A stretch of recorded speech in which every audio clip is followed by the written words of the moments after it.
आज अयोध्या जाओगे ना तो वहाँ के बंदर शांत मिलेंगे। क्यों? क्योंकि रामचंद्र जी शांत थे। और जाना जरा वृंदावन, जब तक उनको फ्रूटी नहीं दोगे ना, वो लोग चश्मे नहीं देते, पर्स नहीं देते, क्योंकि हमारे लल्ला ही नटखट थे। लल्ला सोचते हैं एक दिन कि क्यों ना चोरी की ट्राई की जाए, क्योंकि अगर घर में कर लेंगे तो बाहर, घर में सक्सेस, बाहर भी सक्सेस। सभी लोग दोपहर में सो रहे थे, मैया काम कर रही थी। कहते हैं कि मैया तो कभी सोती ही नहीं, जो कुछ करे, लेकिन कोई बात नहीं, आज काम में बिजी है, तब तक हाथ साफ कर देते हैं। माखन, अब उतनी गाय है तो माखन के लिए भी तो घर होनी चाहिए ना, माखन की अलग सी घर थी।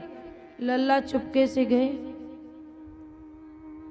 जैसे ही चुपके से गए कि उनका मुख आईने पे पड़ गया, दर्पण पे। कहा मैया ने तो छोरा बिठा रखा है कि माखन कोई खा ना जाए, पर कोई बात नहीं, इसे हम पटा लेते। कहते हैं कि देख छोरा, अकेले नहीं खाऊंगा, थोड़ा तुझे भी दूंगा, इसके लिए मैया को बताना मत। अब वो पहली बार दर्पण में मुख देख रहे हैं, उन्हें क्या पता कि ये हम ही हैं। उससे बातें कर रहे हैं कि जैसे ही हमारे बच्चे इधर उधर जाते हैं हम विचलित हो जाते हैं। मैया ने देखा कि लल्ला तो जगह है, गया कहाँ? कहा लल्ला, आवाज दी, लल्ला कहाँ है? अब लल्ला, मैया यहाँ हूं। यहाँ क्या कर रहा है? कहा देख मैया, ये जो छोरा है ना, वो चोरी करने के लिए आया था, उसे मैं पकड़ने आया, मैं देख लिया और इसे चोरी नहीं करने दिया। मैया कहती अच्छा, ऐसा क्या? तो हाँ, मैंने देख लिया इसीलिए ये रुक गया, नहीं तो आज माखन खा लेता ही। चल, कहा छोरा कहाँ है? तो चल तुझे मैं दिखाता हूँ। मैया की उंगली पकड़ के लल्ला दर्पण के सामने लाते। कहा देख, है ना वो छोरा? कहा छोरा के साथ तो मैया भी है। तो हाँ, लेकिन मैया तू ही है। कहा तू भी है, तू ही है, कोई छोरा बाहर से नहीं आया है। कान पकड़ा और बाहर निकाला। तूने झूठ बोला ना? पर मैया आज बहुत खुश है कि लल्ला ने आज झूठ बोला है। पूरी गोपियां को जाकर के गोकुल में कह आई कि आज लल्ला ने ये झूठ बोला है, आज मेरे से ऐसा बोला है लल्ला। बहुत खुश थी मैया।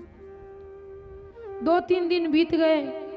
कहा उस दिन तो थोड़ा चख भी नहीं पाए, एक दिन और ट्राई करते हैं, लास्ट बार शायद हो जाए। गए, कहा जल्दी जल्दी कर लेंगे, नहीं तो मैया फिर से आ जाएगी। माखन में हाथ डाला, जिसे ही हाथ डाला थोड़ा सा चखा कि मैया फिर आवाज देती लल्ला कहाँ है? अभी ये तो हाथ पीछे कर लिया। कहा क्या छिपा रहा है? कहा कुछ नहीं। कहा माखन ले रहा था ना? तो हाँ मैया, तूने जो ये सोने का कड़ा पहनाया है ना, ये सूर्य की तपती धूप की वजह से जलन होने लगी थी, इसीलिए एक गोपी ने हमें बताया था कि मक्खन में हाथ रखोगे ना तो थोड़ा ठंड होगी, इसलिए मैंने मक्खन में हाथ रखा। कहा ऐसा? तो मुख पे कैसे लगा? कहा कि ये जलन ऐसे करके मुख तक चला आया था, इसके लिए मैंने मुख पे भी थोड़ा लगाया।